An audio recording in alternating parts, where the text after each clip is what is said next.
English law and English common law. Latin was the language of Roman Empire. Roman law was written in Latin, and in Latin lex means the law, lex non scripta means the unwritten law. The lex scripta means the written law.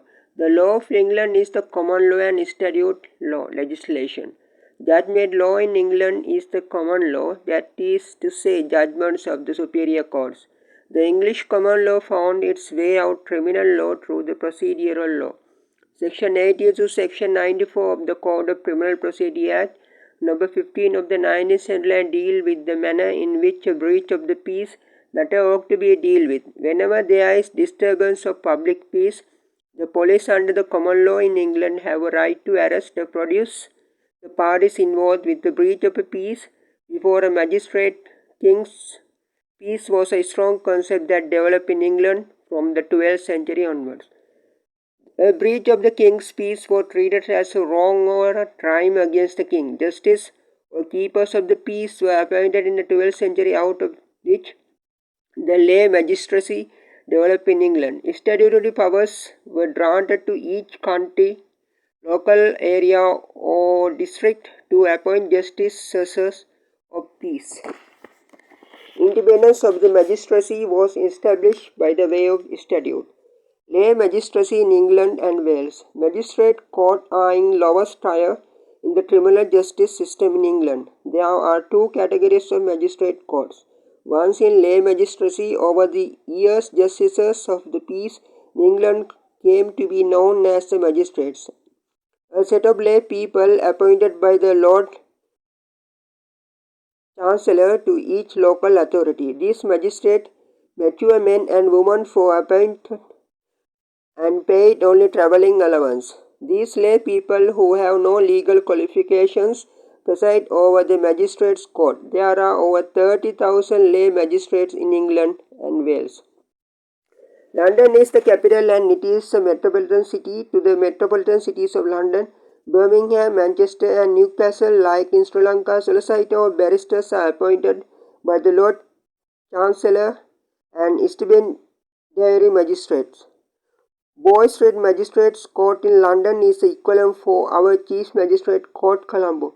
All extradition applications are heard by the Chief Metropolitan Magistrate at Bow Street Magistrate Court. The most recent was that of Augusto Pinochet, the ex-Chilean president.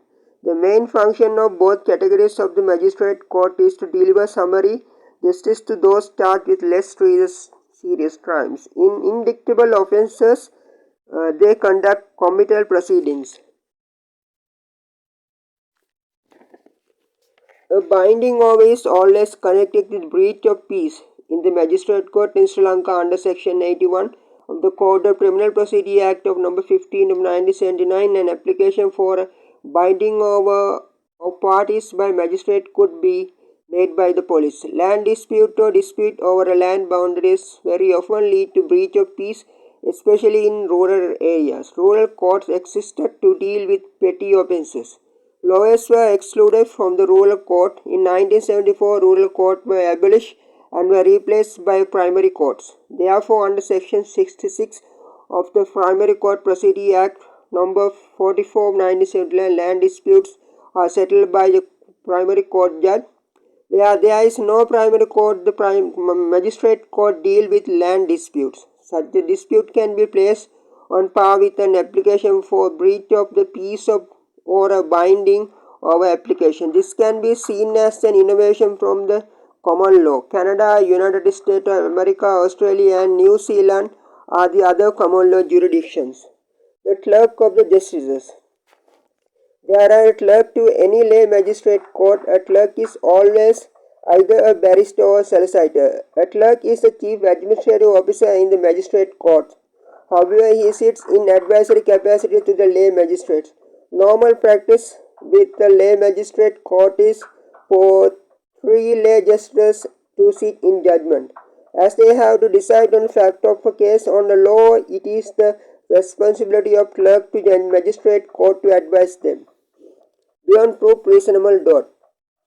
In all criminal proceedings, the prosecution has to prove the guilt of the accused by evidence given in court beyond any reasonable doubt. That is the standard of proof in any criminal case, and it is higher than in a civil case. English procedure is based on the presumption of innocence. Criminal law is, generally speaking, concerned with acts or omissions which are contrary to public order and society as a whole, and which render the guilty person liable to punishment. Usually criminal law require proof of particular intention, but there are some modern laws such as the traffic offences or food and drug offences which are offences of strict liability where a proof of guilty act is sufficient. Offences. Offences fall into two categories: indictable offences. Purely indictable offences, the most serious like murder, rape. It is Attorney General who would frame the indictment and serve same on the accused. And summary offences. Summary offences are triable summarily before a primary court judge or magistrate.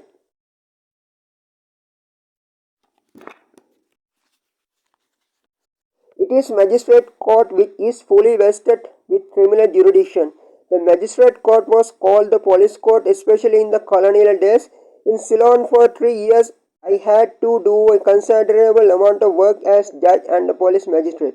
Leonard Woolf, an English civil servant who spent the years 1904 to 1911 in Ceylon State, saw in his autobiography.